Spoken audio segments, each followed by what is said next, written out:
Well, look who's here. Come here. Come here. Look who's here, guys. It's the Eva Meister. And Finney's here too, but he's on the floor. And he wouldn't do well on the table. Hi, buddy.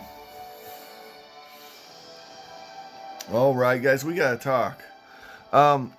So I'm sitting here chilling like a villain, you know, because I keep odd hours because I work nights. And I'm like, you know, it'd be a really cool video. What if we discussed the most premier deluxe type of coin ever, right? The one that everybody wants to pay a big premium on. And they don't even realize it, but every country's done this same sort of thing. Well, not every country, but most countries have.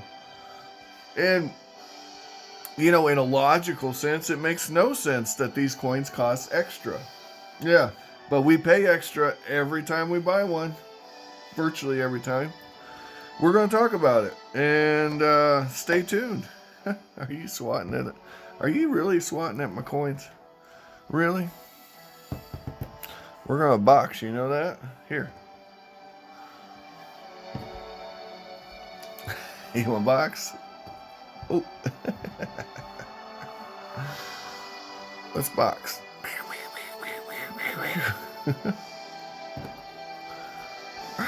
We're boxing.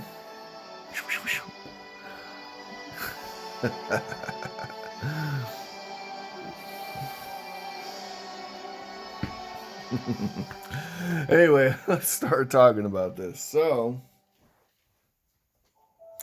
all these great coins are what I'm talking about are crown coins or écus in French. And we're going to do like a basic definition because there's a lot of ways you could define this. But my definition is going to go as follows. It's a coin that's at least 35 millimeters in diameter. It should be, I would say, at least 80% silver. But that's going to fight with my next definition, which is it's the largest silver coin made for general issue by that country that year. Okay? So there might be a situation where a coin has less than 80% silver, and I would still call it a crown. We'll go ahead and start there since it's an exception. Here you go. This is a Turkish or Ottoman Kurus. I'm sure I'm pronouncing that wrong. This came from 1731. I sat and figured up the date. It's so what you do is you take the king and then the years of rule, years of their reign, and then you have to convert that to the Muslim date or Islamic date, which you then convert to our date, and it comes to 1731. You guys can double check my work though. These are actually quite rare, oddly enough. This coin is 46.5% silver, and it has an actual silver weight of 0.3451, so less than this has less silver in it than a $0.50. However, it is much bigger, and I'll give you a comparison. Here it is compared to a modern commemorative dollar. So way bigger than a $0.50. But it makes sense. It's less than half pure silver. It's not billion yet, but we're definitely... The Ottoman Empire was already in trouble in 1731, folks. They were already debasing their currency. Okay? This is not a crown. It is... It meets all of our definitions except one. It is... this is 90% silver. It is... definitely, so it meets us there, but it's not meant for general issue. Also, it's a proof, but you could have a proof crown. Proof itself doesn't disqualify it because proofs get into circulation all the time. All right, so there's that. Are you swatting at my coins again? How am I supposed to do a show on crowns and ecus? Speaking of which, here's a 5 ecu that doesn't count because it's a commemorative issue. But this is from Belgium. Pretty cool though. All right, so we're gonna go way back. England, Spain, Germany, these were the countries that were putting out good milled crown size coins. For Spain, it was the 8 reals. For Germany, it was first the thalers, then or double thalers, depending on which province you were in. Are you swatting my hand now? Boy, oh boy, we're gonna box. Here, play with this. Come on. You just want petted, don't you? You're mad at me. I get it. You're mad. Oh, you're gonna get me. Are you getting me? There you go. She's bored, I think, or something. She's acting funny. Are you acting funny, honey? All right. She's usually not swatting at me. She's like, get off of there. Pay attention to me. Or she's just frisky. So 8 reals. The taller or double taller, depending on what you were getting, what province you were in. You had the crown from England, which was 5 shillings. And, other countries had their ecu, or something really close to the ecu. Italy, France, Belgium, a lot of countries had, even a lot of South American countries, incidentally, had the same kind of purity on their coins and the same size that the French went with. We'll talk about that later. We're not there. We'll talk about it now. So, after the 8 reals, we went to the 5 peseta. And that lasted for a good long while. But then in the 20th century, as you probably know, the monarchy fell in the 30s. They were way out of favor long before they fell. But this guy came in. This is still a crown coin, though, because it's the right size. It's within our purity limits that we set. And, so there you go, Franco, I don't know, however you want to pronounce it.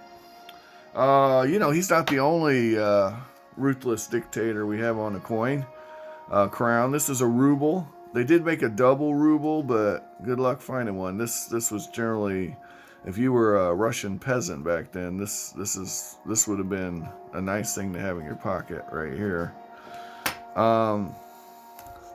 The Pingo before the hyperinflation. Pretty cool little coins, as long as you can get over Admiral Horthy. But the reverses on these are where they really, the 5 Pingo. And, well, even in the, colonies. So here's a pièce de commerce, oui, oui, from French Indochina, right? Indochine Francois. And it's 90% pure, 27 grams. Which comes to an ASW of 0.7813. So there you go. Pretty cool, huh? Yep, we've talked about those before. This still counts. This is 75% silver. It's only about half an ounce of silver, but it's within the size. It was the largest circulating silver coin in circa, 1932. There you go, 1932. So, pretty cool coin. I like these. You can't find them anywhere near melt, though. It's the problem with them. Let's talk about it. So, this is an écu, or French crown. It's from 1773. This is the genuine article. This is what it's all about. This is You know, so does that count? Does that count? Well, sure, of course, it's the standard. And then, of course, after the fall of Louis the 16th, you get, the 5 franc. We switch to the 5 franc, and it goes through different iterations through the years, right? You're gonna see some cool stuff here. Old Louis Philippe. But they all have one thing in common. They're 90%. They're all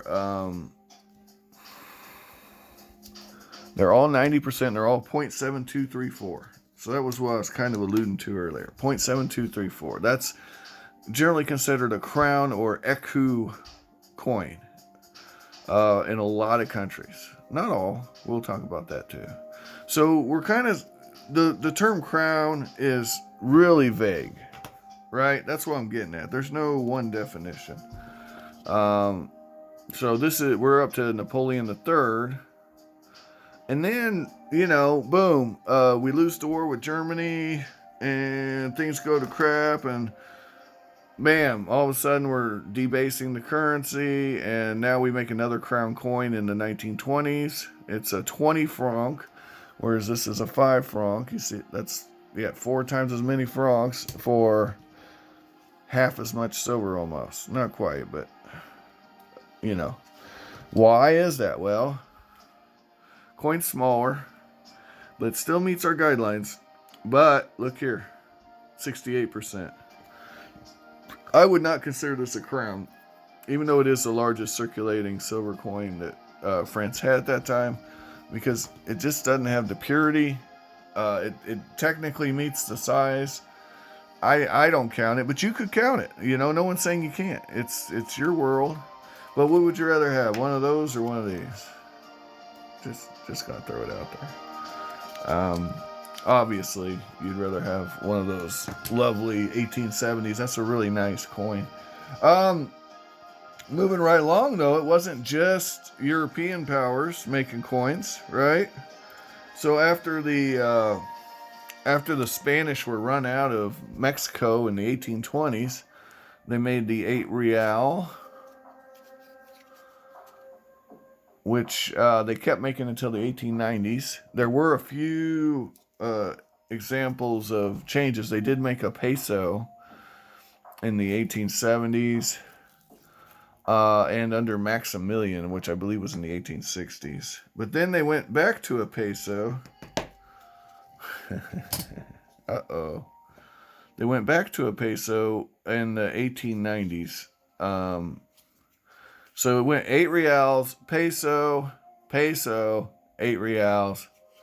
And most of these coins have the same silver weight or something really close there. And most of them are 0.903. Fine. So, so the size of the coin didn't really change, just what they called it. So that's cool. The problem is they then decided to debase the currency. Starting in like 1918, and then it got worse and worse, and by 1944 you've got a 80% coin, no, 72%, sorry, it went from 80 to 72 in 1920.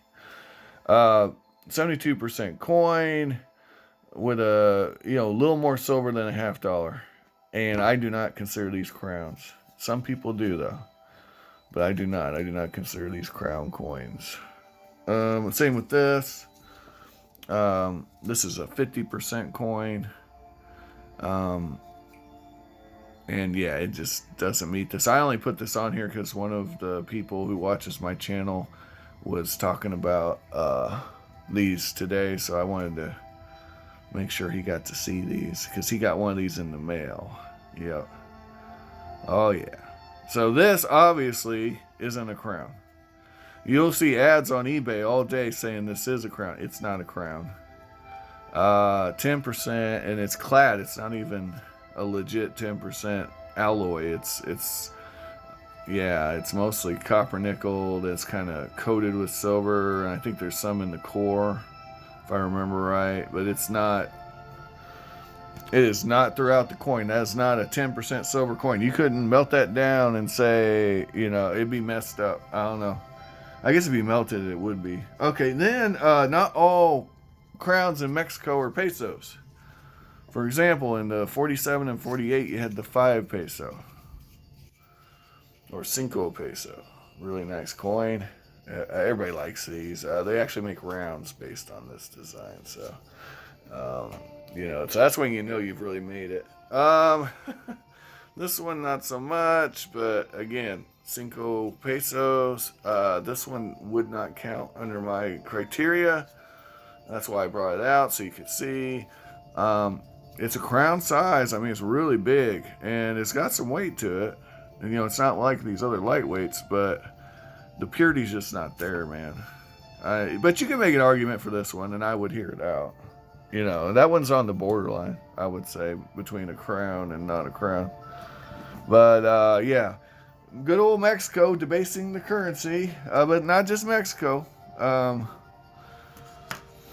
We were talking about Germany. Here, we got the 5 mark.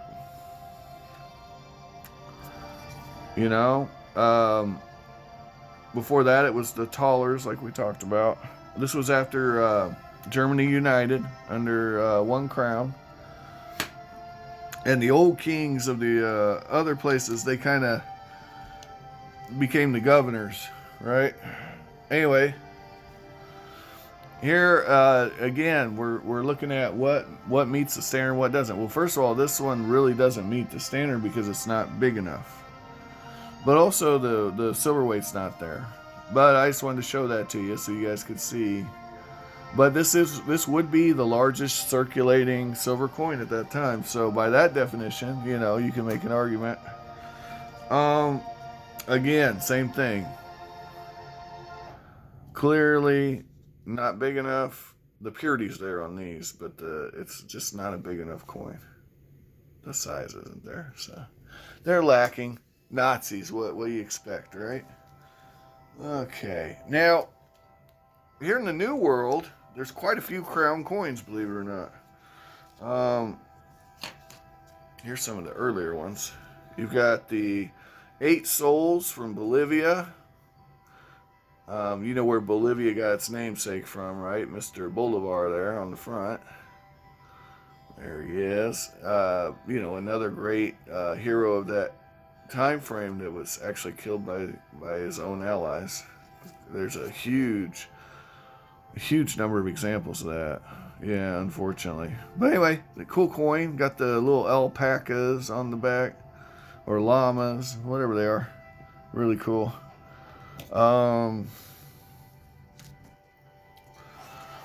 Heading on up the peninsula there. To Central America, we've got Panama represented. Really cool. 1931. Definitely a crown. Definitely a crown. Same size exactly as a silver dollar, by the way. This was actually made in the United States. Next up, we'll talk about some more debasement. Here you go. Chile. Right, 1882. This is an example of the écu, or more French style crown as far as the weight and size. 0.7234. Now, these size coins were legal tender in the United States up until 1856, if I remember right. They counted as 92 cents, so this would be a 92-cent coin. Now, this one's too new, of course. Obviously, look at the date, but a coin this size in the U.S. could have been used, but it would be a 92-cent coin. It wouldn't be $1. Okay. Anyway, those are cool. But then, bam, we go from 90% to 83.5% at about the turn of the century, and it all goes downhill from there, because then this is by 1921, a peso is 50%. It's this pathetic, tiny little coin. They just keep getting smaller and smaller. You see that? And remember, Peru's a major producer of silver. Major producer. So, yeah, that's not good, is it? Nope. Anyway, by the way, if you can get these under melt, the mintages aren't super high, and they're actually they get a lot of attention.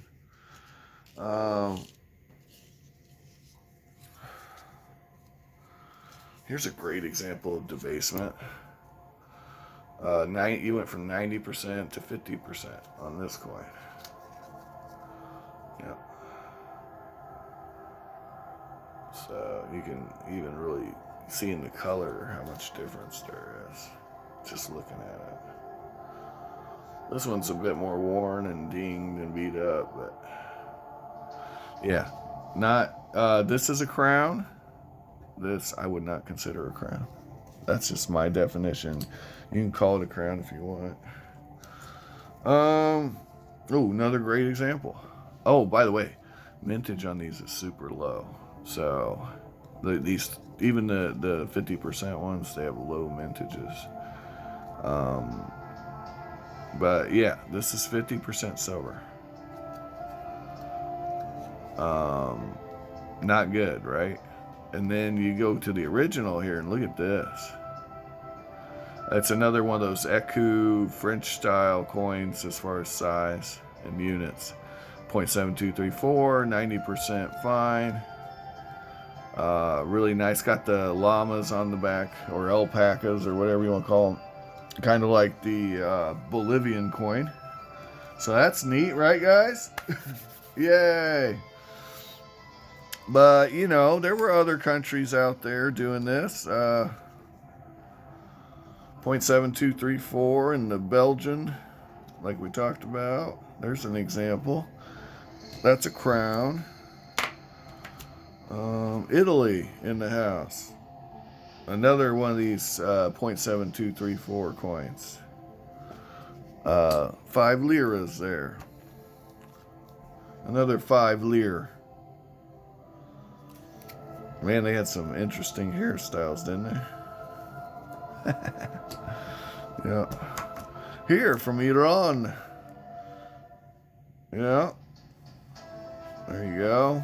Some reals or rials. I'm not sure how they said it. 5 Kratos is what this says. But we call them reals, I think. Yeah.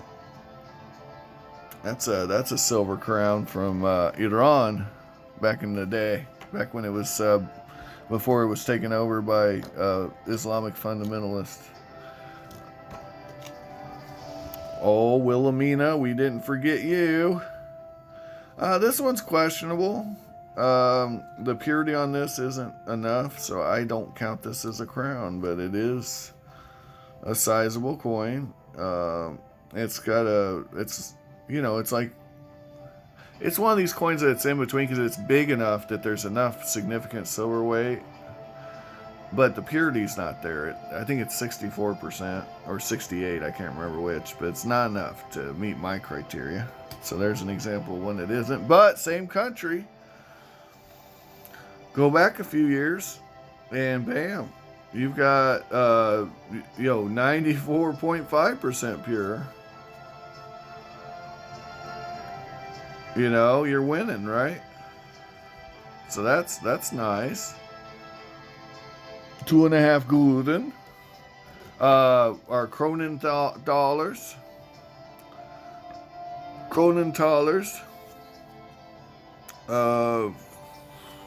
Very cool. Very cool. Very much crowns. And very much forgotten. I grab these fairly frequently I think 2750 is pretty reasonable for a coin for 1784. Even if someone did kind of try to drill into it a little bit there. The hole doesn't go all the way through. And it's dinged up. I'm okay with that. Yep. Now this coin I would not count because it's a restrike and therefore not really meant for circulation.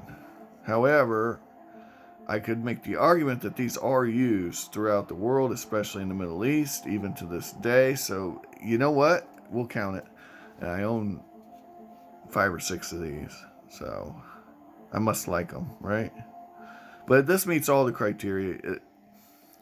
I guess it's meant for circulation. People use them in the Middle East. So here,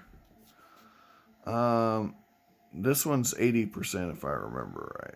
So it's right on the cusp of not counting.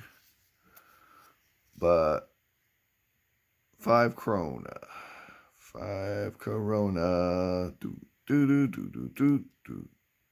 Anyway, pretty cool. 5 coronas from Austria-Hungarian Empire. Franz Josef. All right. But we got the Commonwealth to talk about because they, half of this equation's to Ecu crown, right? Well, here's a crown. This is from South Africa.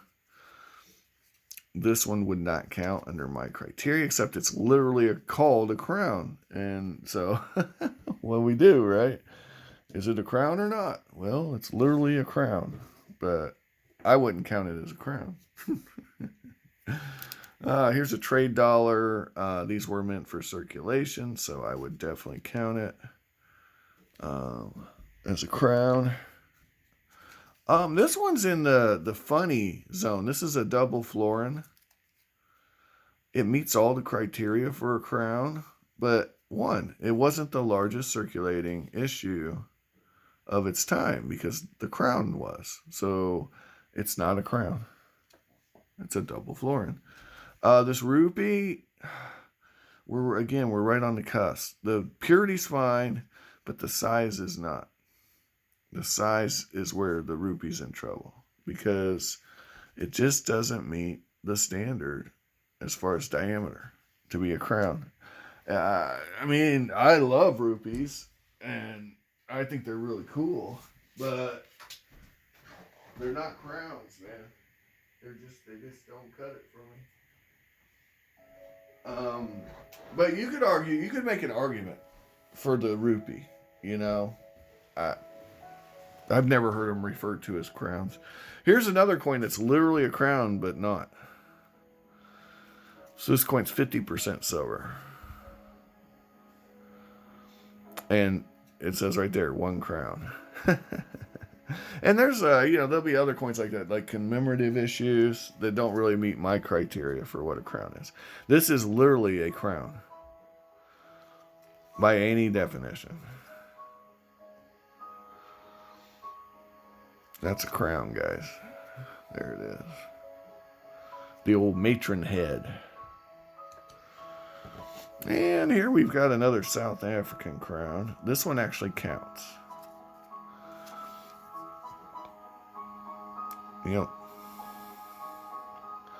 Because it is over 80%. It is the largest circulating silver coin of that time, which is 1949. And there you go. That's the Commonwealth. Now, obviously what I'm showing you, this is not every crown ever made. We're just hitting the peaks and crevices here, So this one would count. This is Canada. Lots of Canada. We like Canada. As you know, we're all big fans of Canada. Not necessarily right now with some of the stuff that's going on and people not having rights and such, but I don't want to get into all that. These are definitely crown coins, and even though they're kind of light and small, a lot of your crowns are at least 0.7 troy ounces. These still meet the criteria. So there's I kind of grabbed a little bit of everything I had as far as the designs on those. And then you got the U.S., right? And you got the Morgans. These are crowns. Right? We like Morgans. Morgans are cool. They're pretty cool. When these first came out, they called them buzzard dollars. Yeah, people didn't like them. They said, why are they making this? They don't want it. They want they were forced to do it, if I remember right, by Congress. The people didn't actually like them. A lot of them sat in banks and weren't used. Can you believe that? Yeah, that's why so many are in mint condition. A lot of people don't know that. A lot of these just sat in bank rolls. Kind of like $half do today. It was not a popularly used coins most of the time. It was, probably a number of reasons for that. The dollar never really caught on. If you go back to the early dollars, most of them went overseas. That's why they're so rare now. Because everyone wanted, actually I can show you what everybody wanted. Way back when, until 1856, everybody, if you were anybody, you wanted one of these right here. This was the silver standard. The pillar dollar, the pillar of the community right there. That was the one. That was the one you wanted, guys. You didn't want that flowing hair or that drape bust. You didn't want them. That's why they quit making them in like 1807, I think it was, or 1808. They quit making them. They didn't make dollars again until, if you count the gold bricks. But after that, the seeded dollars, you notice the mintages on those are pretty low. Dollar wasn't popular. Then they came out with the Morgans and the trade dollars. Everyone hated the trade dollar, and they didn't particularly care for the Morgan either. By the time of the peace dollars, even then, it just wasn't something you used a lot of. Here's another U.S. crown coin. Yep. It barely comes in under the wire, but I think we'll finish up there. I think we've done enough crowning. What do you guys think? Let me know in the comments if, Look, this is silver porn. Let's call it what it is. It's silver porn. You guys like silver porn. Don't play with me like you don't like silver porn, okay? Don't do it. I know better. You guys love this stuff. I know at least one guy. Never mind, I won't tell you. He drives a dozer. He watches stuff like this, and let's just say you don't want to know what he's doing when he's watching my videos. Yep. He'll know who he is when he hears what I said. Yep. But that's okay. That's okay. I make this stuff for you guys as entertainment. I don't care if you happen to be doing stuff, to the silver porn. That's all on you, Oh, here's a cool one. This is 5 Latte. We'll end up with that because it's just such a pretty coin. Such a nice, pretty coin. Thanks again for watching. Have a nice day. Like, share, subscribe, tell your friends what we've got for them.